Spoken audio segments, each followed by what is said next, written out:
All right, this is the last of the 3 videos that you guys will be using in this little week of weird scheduling here. So this again is something that will be helpful to you the week after spring break when we start our new unit. It's similar to yesterday. We're still solving systems of equations. So we're wondering, if we graph these, when will they meet? When will they have the same value? That's what we're wondering. So you could solve this by graphing if you wanted to. Now, this one, since one of the equations, the top one, is in standard form, it maybe might not be as easy to solve it by graphing because you'd have to get it in slope-intercept form to easily graph it. So this one might be easier to solve by something called substitution. And you guys have kind of looked at this before. Remember when I asked you questions like, um, please write an equation for p in terms of x. And you had another equation for x that was written with a different variable and you had to kind of put it in its place. So that's what we're going to do today. So what you want to do when you do this is you want to make just one big equation with only one variable in it. So if you look, I made the first one. This one is kind of an easy one because I already know that y is exactly the same as x plus 9. So I know wherever I see a y, I could write an x plus 9 instead. Oh, and you guys should have a handout with this problem on it, so make sure you're following along on the handout. So I know that y is the same as x plus 9, no matter what. If I see a y, I can say x plus 9 instead. So in my other equation, all 3 things I have circled in yellow are the same. I could replace them with each other if I wanted to. So in my top equation, instead of writing y, I can write x plus 9 as long as I put in parentheses. So that's what I'm going to do. I'm going to substitute in a value for y because it has an x in it, and that's what I would like. I would like to only have x's right now. So 4x plus 7, I'm just rewriting this equation, 4x plus 7. Now, instead of y, I'm going to write what I know y is, which is x plus 9. X plus 9. I'm still multiplying 7 times y. I'm just writing y a little differently. It's x plus 9 equals 19.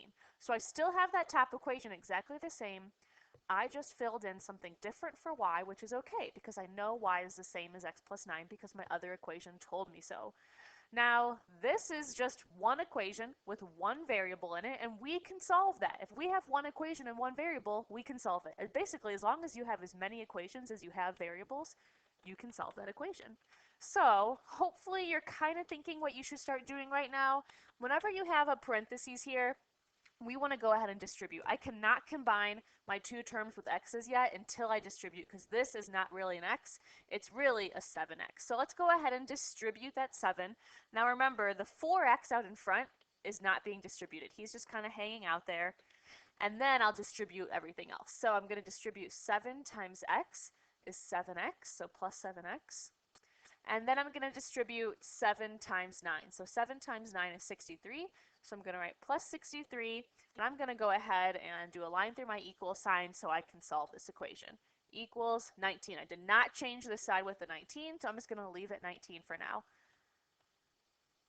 So take a second and think about what you might do next here. Hopefully you're thinking maybe that you could simplify something. You have a 4x and a 7x on this left side. Those are like terms. They both have x as a variable. So you can combine those. 4x plus 7x's is 11x. And then I still have plus 63 equals 19. The rest of that equation did not change. I can't combine it with anything yet, so I'm just going to leave it as it is. So now I've got to start solving for x. This is just a normal 2-step equation here. So I've got x here. He wants to be all alone. I need to move the 11, which is being multiplied, and the 63, which is being added. We have to undo adding or subtracting first. So I'm going to subtract 63. 63 minus 63 is 0. Those cancel out. So I'm now left with, on this side, I have 11x. And on my other side, I have 19 minus 63, which is negative 44. Now, this is just a 1-step equation. I'd have 11 next to x. I need to get rid of the 11. He wants to be all alone, that x. So I'm going to divide by 11 on both sides, and I'm left with x equals negative 44 divided by 11, which is negative 4. Now, here's the thing. You're not done. You found out what x is, but remember yesterday we had a coordinate point for our answer? We need to find out what y is as well. So I'm going to scroll back up to see what my 2 equations were. You could use either of these equations now to find out what y is. To me, it looks like this second one might be a little easier. Y equals whatever x is plus 9. Y equals x plus 9. So I'm going to use either one of my equations. I'm choosing to use this one because it seems easier to me. You're going to plug in what you know x is. I know x is negative 4 to find what y is. So y is negative 4 plus 9. So y is 5. So my answer here, I'm going to put my x and y together for my solution. My x coordinate is negative 4. My y coordinate is 5. And that's our solution. Now, I'm not going to do it on this video, but you could go back into both those equations and plug in negative 4 and 5, and it should work in both of those equations.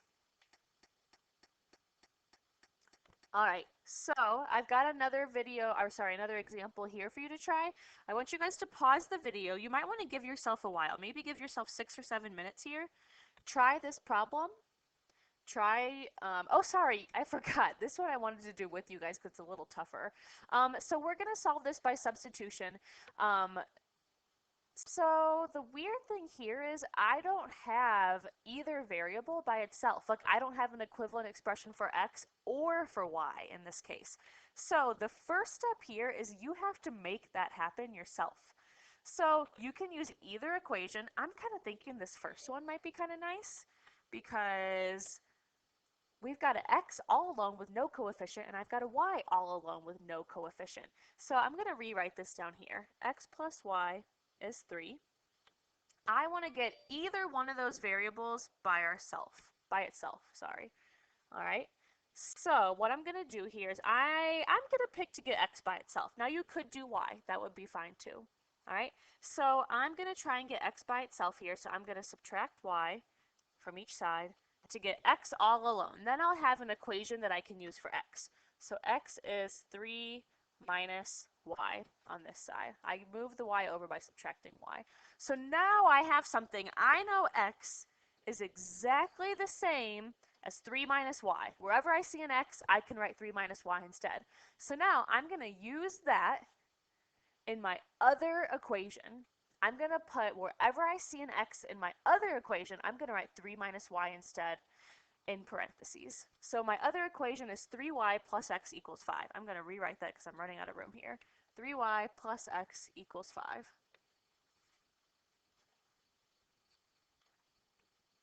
Remember, we want one equation with one variable. This has two variables right now, but I can replace the x with 3 minus y because I now know that they're the same because I made that happen. So now I can write 3y plus whatever x is, 3 minus y. Now, you can put this in parentheses, but if you remember a rule I taught you earlier, a plus and then parentheses doesn't really do anything. So we can take the parentheses out later if you want. So I replace the x equals 5. This is nice because you don't even have to distribute anything. This is just 3y plus 3 minus y equals 5. Plus and then parentheses, you're just distributing a 1 to everything, so it just stays the same. Now we can just solve this like normal, all right? So hopefully you're thinking right now that you could do some simplifying. We can combine 3y minus 1y. So 3y minus 1y is 2y. And I still have that plus 3 equals 5.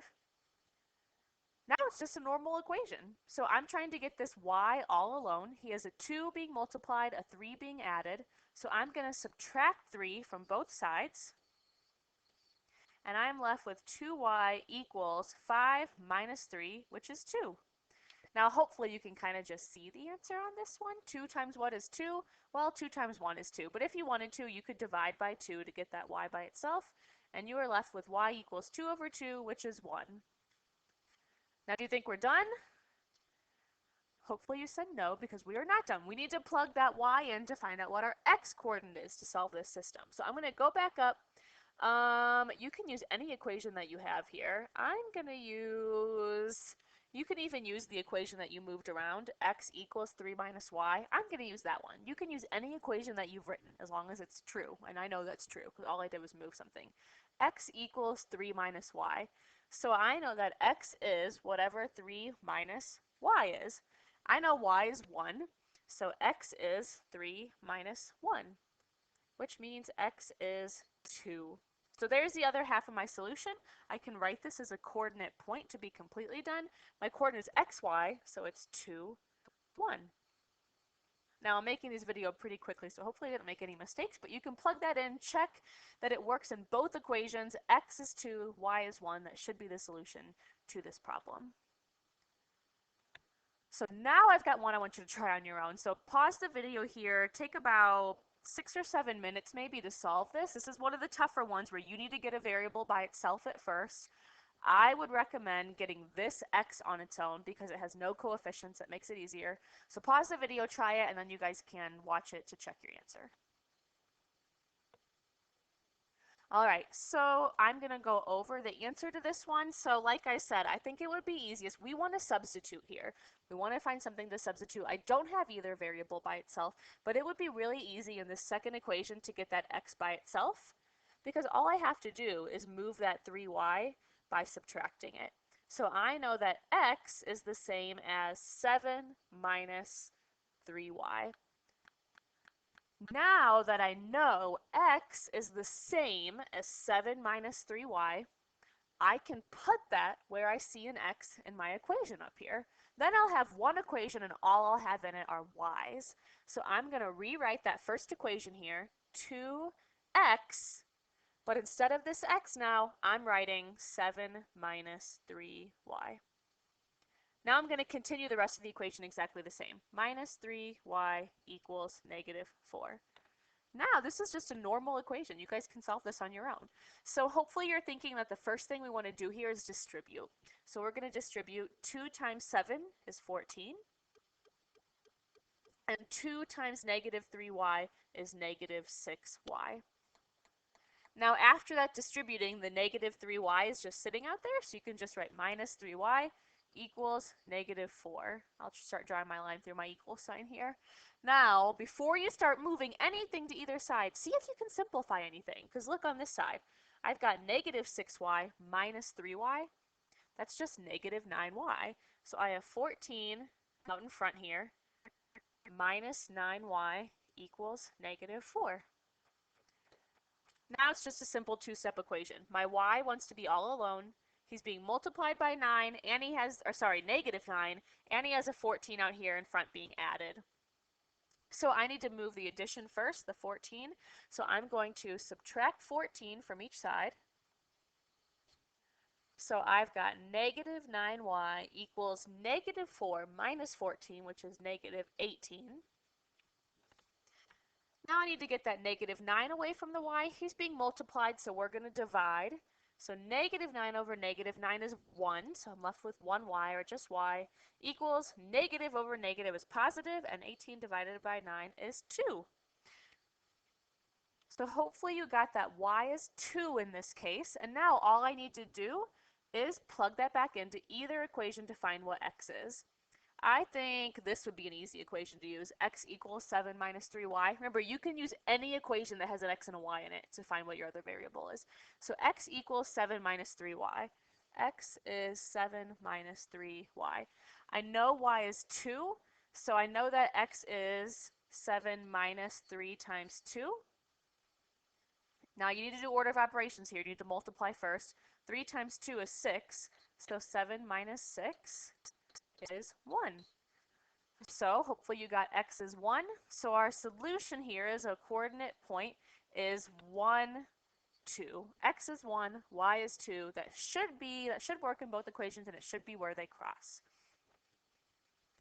All right, so hopefully, I know this is kind of a complicated lesson. Hopefully you guys kind of got this. If you're not 100% sure, just do your best. Complete the rest of the worksheet. I think I put some challenge problems on this one if you guys want to try those at the end.